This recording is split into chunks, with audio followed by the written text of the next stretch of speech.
Hi everybody, welcome to Wisecom Driving, and today we are at Gotong Jaya with a very nice car, and of course this is none other than the Mazda Miata.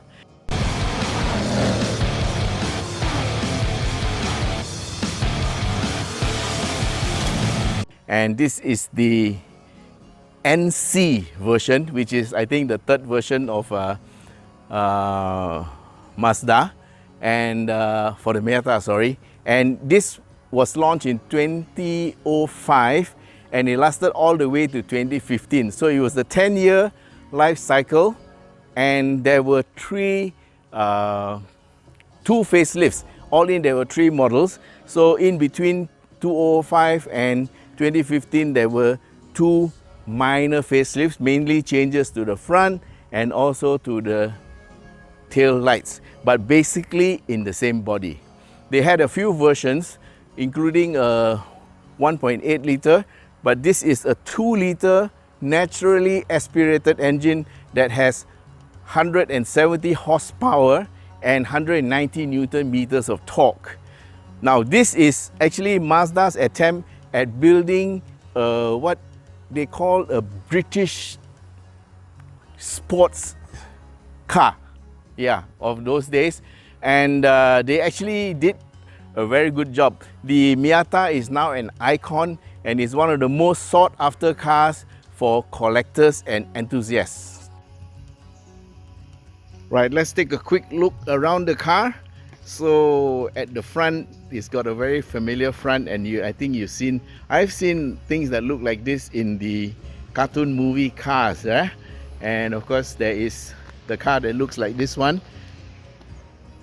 Now looking along it from the sides, just to let you know, the car is actually 4 meters long and the wheelbase is 2330 mm, which is about the size of a B segment wheelbase, taking into reference, say for example the Proton Saga, I think is 2400 or something like that. And so it's actually a very short car, but it doesn't matter because there is no rear seat. So in terms of size, it's okay. It's a very nice size sports car for you to enjoy your life in. It weighs in at about 1092 kilograms, and so it's just under 1.1 tons with a horsepower 170 and torque of 190 Newton meters. It actually presents quite a nice package for having fun. Now there is a hard top and a soft top. Now this soft top is a very rare one because the ones that were brought in by Burma's all had hard tops. So this one was a car that was brought in by a Japanese gentleman, very nice man, who worked in Malaysia for a while, and then he sold it to the local owner, who is one of our fans. In fact, I might say one of my top fans. Anyway, the car is stock standard, and what is interesting about this car is that the front suspension is a double wishbone. Now they don't make cars like this anymore, and at the back you get a set of multi-link suspension.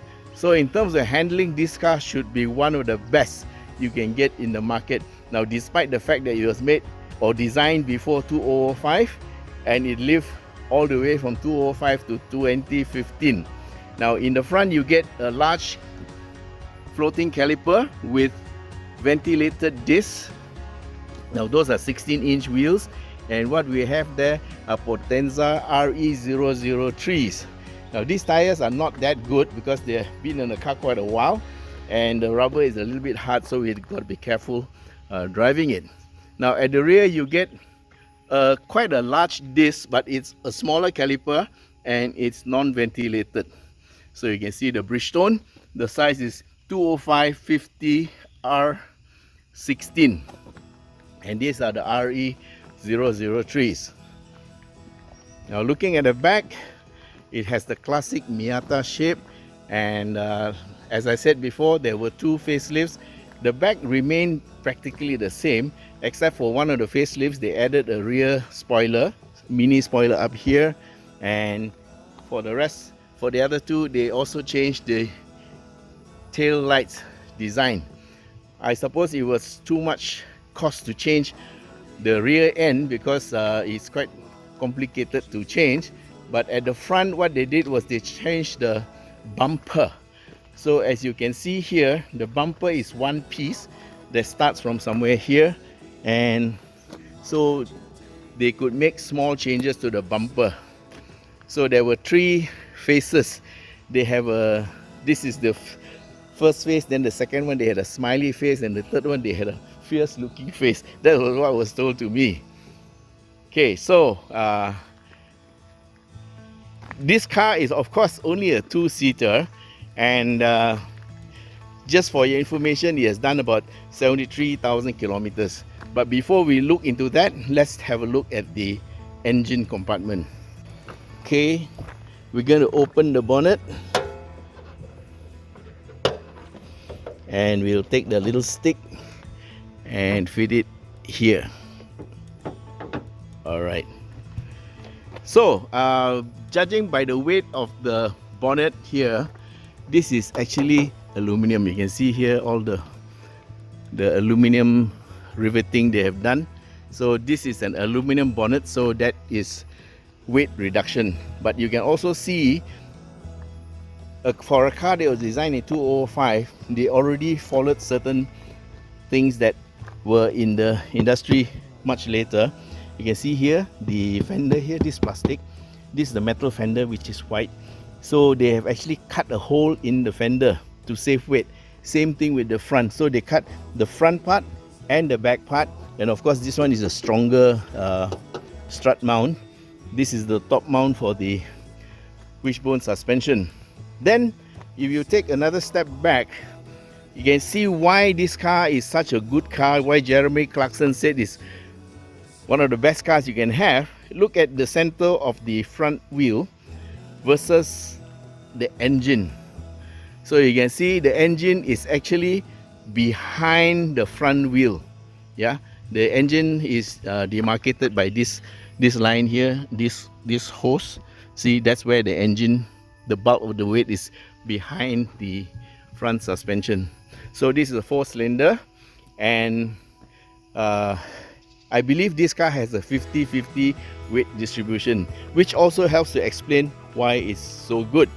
Now, as far as the engine is concerned, it's 2-liter, it's naturally aspirated, and even back in 2005 design, they already have drive-by-wire. So you can see here, that's the throttle actuator, and that is connected to the accelerator pedal by wires only. Intake is up here, so you can put in a sports filter if you want, and the battery is mounted in front of the engine. So this is the engine itself. Now this is a 16 valve DOHC, which means double overhead cam, and this is also has variable valve control. That's what I was told. I'm not very sure, but the spec said this car had VVTI, or variable valve control, and timing. Right, so that's the engine compartment. The engine is 170 horsepower with a torque of 190 Newton meters. Drive is to the rear wheels through a 6-speed automatic gearbox with a manual option, and also pedal shifters. Okay, we are going to get into the car, and what we're going to do first thing, of course, is to make it more presentable.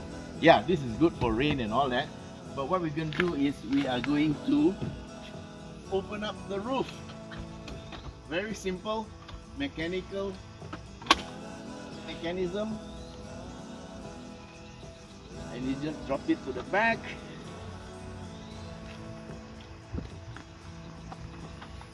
And press it in. There you are. So now this is what it looks like with the top down. Nice, isn't it? Okay, it's got this built-in cage, and of course we put the camera there. And here is what the inside looks like. We have the burgundy leather. This is a very rare color, hard to get. and you have 2 seats, of course, and you have a mechanical handbrake.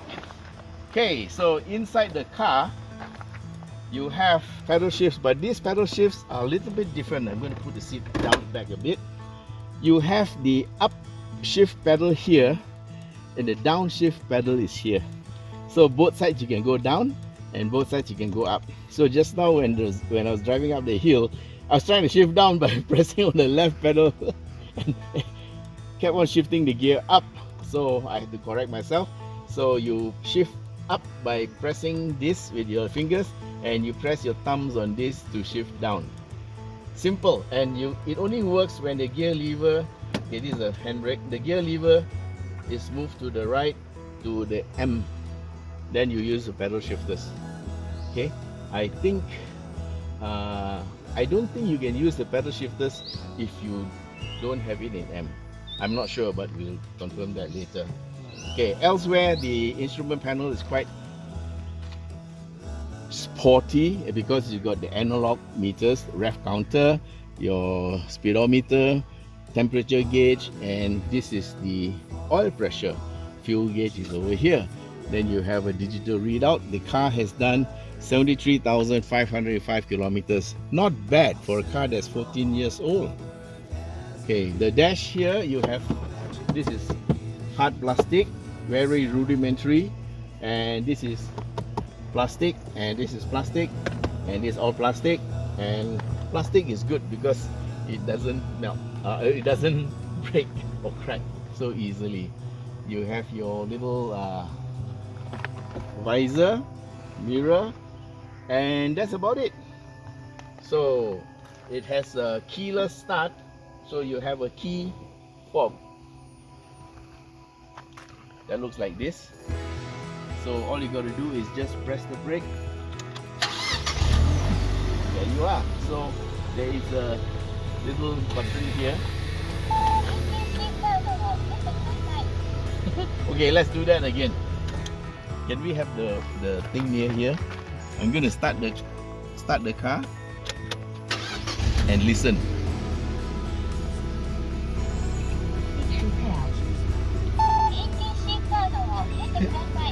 It's a girl telling me in Japanese, please put on your seatbelt, I think. Okay.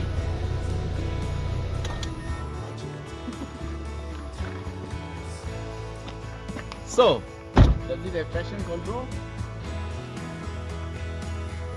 I really don't know. But I know it has LSD, and I know that the shock absorbers are made by Koni. So they are actually performance shock absorbers. This is a performance car. Not very powerful, but for year 2006, it was very powerful. 170 horsepower.